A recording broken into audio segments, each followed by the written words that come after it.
The Israeli communities that were built beyond the 1949 armistice lines are indeed legal in accordance with international law and Israeli domestic law. There's nothing illegal about them, and yet the combination of words, illegal settlement, has become so commonplace that it simply slips off of our tongues without thinking when we say them, and nobody ever questions whether that is in fact a correct or incorrect term, and it is an incorrect term, it is a false term, it is a demonizing term that is meant to evoke emotion rather than thought. And it is these sorts of distortions and lies, together with the hidden information, that prevents us as individuals, as news consumers, and as members of the free world to understand the Middle East. And finally, of course, we have the issue of double standards. What do we mean when we say double standards? So double standards are standards that are unique for Israel that don't exist anywhere else. So it's really not even double standards, it's unique standard, because when we think about it, every country in the world, when we are held to standards, we are held to standards that place us in comparison with other countries, whether it's countries in general, whether you're comparing Sierra Leone to Ghana, or whether you're comparing the United States to Europe, to the European Union, or to France, or to England, or what have you. You have states that are compared to other states. Generally speaking, they're compared to states that are thought to be similar to them. So you would have a situation of how does the Bulgarian KGB behave more monstrously, say, than the Romanian KGB. But you wouldn't really compare the Bulgarian or the Romanian KGB to the CIA, et cetera, et cetera. There's always a yardstick that's used when you compare countries, but countries are generally compared one to the other. This is not the case with Israel. Israel is always compared to a standard of perfection. There is an ideal standard that involves being perfect and therefore not human, and that is the standard that Israel is routinely compared with. And of course, this is a comparison that dooms Israel to failure every single time, because as mere humans, there is absolutely no way that Israel is ever going to be able to measure up to the inhuman standard that it is tested against for every single action that it takes in its self-defense, in its enforcement of its laws, in every other aspect of human endeavor that is carried on by the Israeli people. And so when we look at these three components of the information war, we understand that our discussion, our discourse on the Middle East is completely unrelated to the actual reality of the Middle East. And we also recognize that that completely irrational discourse that we have about the Middle East, that is totally non-reflective of reality on the ground, holds Israel to an inhuman standard that it can't possibly abide by.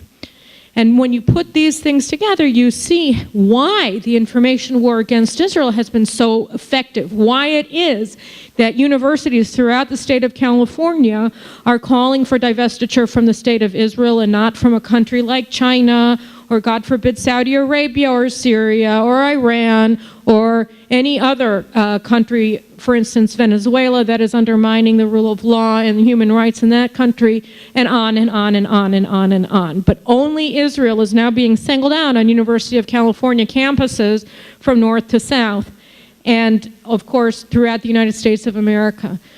I read today that a supermarket chain in Washington State has decided that it is no longer going to sell Israeli products. This is a very successful campaign. This has gone on for a very long time, and it has gone on relatively unopposed by Israel and by Israel supporters in the United States. And I want to get to that now for a second and talk about why it is that they have been unopposed. So one of the reasons that this kind of information campaign has gone on, and why Israel's government successively say, well, you know, our response to this information war is characterized by defensiveness rather than going on offense, has been so long-standing. Why it is that Israel responds to these kinds of things, responds to statements calling our leaders hardline, not by saying this is ridiculous, there is not one Palestinian leader or political faction that is willing to accept Israel's right to exist. And so we think that that's a little bit more hard line than our position that Israel reserves the right to defend itself, its territory, and its people from murder.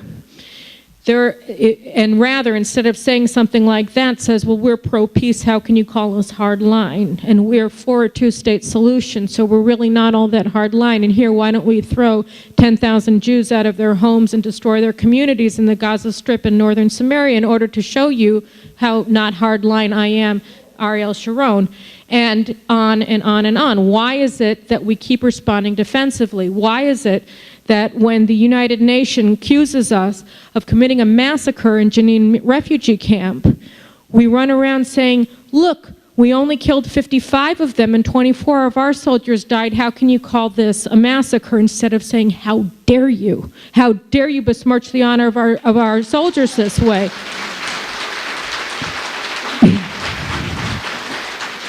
And it was our mistake because we let our soldiers die hoping that CNN would tell the truth about it. And look, they lied. We didn't bring in close air support for our soldiers, which would have saved the lives of several of the ones that died in that, because we actually thought that you might be fair if we played if we fought with our arms tied behind our backs.